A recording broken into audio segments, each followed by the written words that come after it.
എല്ലാ കൂട്ടുകാർക്കും കാതികയിലേക്ക് വീണ്ടും സ്വാഗതം.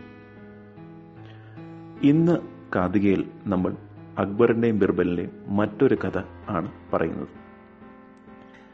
ഒരു ദിവസം രാവിലെ അക്ബറും ബിർബലും പതിവ് പോലെ ഒരുമിച്ചിരുന്ന് സംസാരിക്കുകയായിരുന്നു.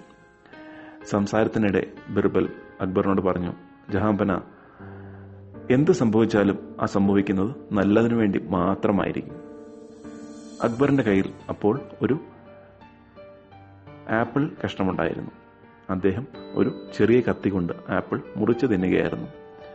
അറിയാതെ ആ കത്തി കൊണ്ട് കൈ മുറിഞ്ഞു. ചോര വരാനും തുടങ്ങി. അക്ബർ മഹാരാജാവിന് വേദന എടുക്കാൻ തുടങ്ങി. സേവകരെല്ലാവരും ഓടി വന്ന് ആ കയ്യിൽ ഒരു തുണി തുന്നിക്കെട്ടി. ഇപ്പോൾ എന്തു പറയുന്നു ബിർബൽ? നിങ്ങളല്ലേ പറഞ്ഞത് സംഭവിക്കുന്നതെല്ലാം നല്ലതിനു വേണ്ടിയാന്ന്? കണ്ടില്ലേ എന്റെ കൈ മുറിഞ്ഞത്? ബിർബൽ എഴുന്നേറ്റ് നിന്നിട്ട് പറഞ്ഞു, ഞാൻ ഇപ്പോഴും പറയുന്നു മഹാരാജൻ, എന്ത് സംഭവിച്ചാലും ആ നല്ലതിനു വേണ്ടി മാത്രമേ സംഭവിക്കൂ. അത് കേട്ടതും അക്ബറിന് ദേഷ്യം വന്നു. എന്റെ കൈ മുറിഞ്ഞതാണോ നല്ലത്? അദ്ദേഹം ബിർബലിനോട് ദേഷ്യപ്പെട്ടു. ഇനി മേലിൽ കൊട്ടാരത്തിൽ വരരുതെന്ന് ബിർബലിനോട് പറയുകയും ചെയ്തു. ബിർബൽ ഒന്നും മിണ്ടാതെ ഇറങ്ങിപ്പോയി. ഒരു ദിവസം അക്ബർ മഹാരാജാവ് തന്റെ മന്ത്രിമാരും സൈനികരുമൊത്ത് ഒരു നായാട്ടിന് പോയി. ആ നായാട്ടിന് പോയപ്പോൾ വഴിയിൽ വെച്ച് കാലാവസ്ഥ മോശമായി. ഭയങ്കര കാറ്റും മഴയും എല്ലാം വന്നു. കാറ്റ് വന്ന് നിറച്ച് പൊടിയായതുകൊണ്ട് ആർക്കും അങ്ങോട്ടും ഇങ്ങോട്ടും കാണാൻ പറ്റിയില്ല. കുതിരകളാണെങ്കിൽ നെട്ടോട്ടം ഓടാനും തുടങ്ങി. അക്ബറിന്റെ കുതിര ഓടി ഓടി ഒരു കാട്ടിനകത്തേക്ക് കയറിപ്പോയി. അക്ബർ മഹാരാജാവ് മാത്രമേ ഉണ്ടായിരുന്നുള്ളൂ. ആ കാട്ടിലുണ്ടായിരുന്ന കാട്ടാളന്മാർ അക്ബർ മഹാരാജാവിനെ പിടിച്ചു. അവര് എല്ലാം നരഭോജികളായിരുന്നു, അതായത് മനുഷ്യരെ തിന്നുന്ന കാട്ടുജാതിക്കാരായിരുന്നു. എന്നിട്ട് അവർ അക്ബർ മഹാരാജാവിനെ വെട്ടിക്കൊല്ലാൻ തീരുമാനിച്ചു. വെട്ടിക്കൊല്ലാനായി അക്ബർ മഹാരാജാവിന്റെ അടുത്തേക്ക് ഒരാൾ വാളുമായി വന്നു.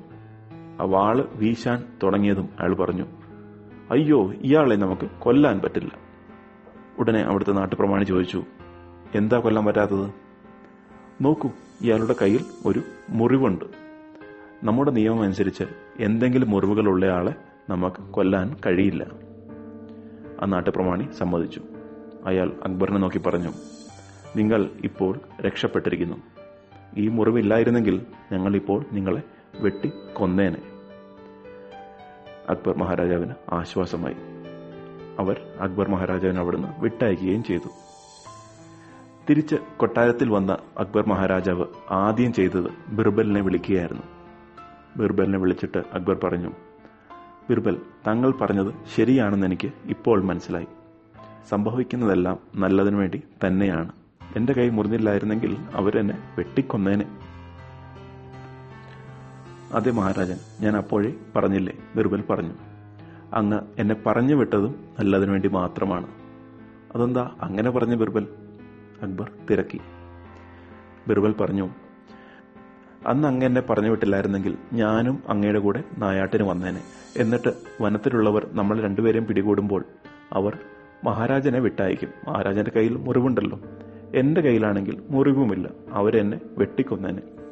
അന്ന് മഹാരാജന്റെ കൈ മുറിഞ്ഞതും നല്ലതിന്, മഹാരാജനെ പറഞ്ഞു വിട്ടതും നല്ലതിന്.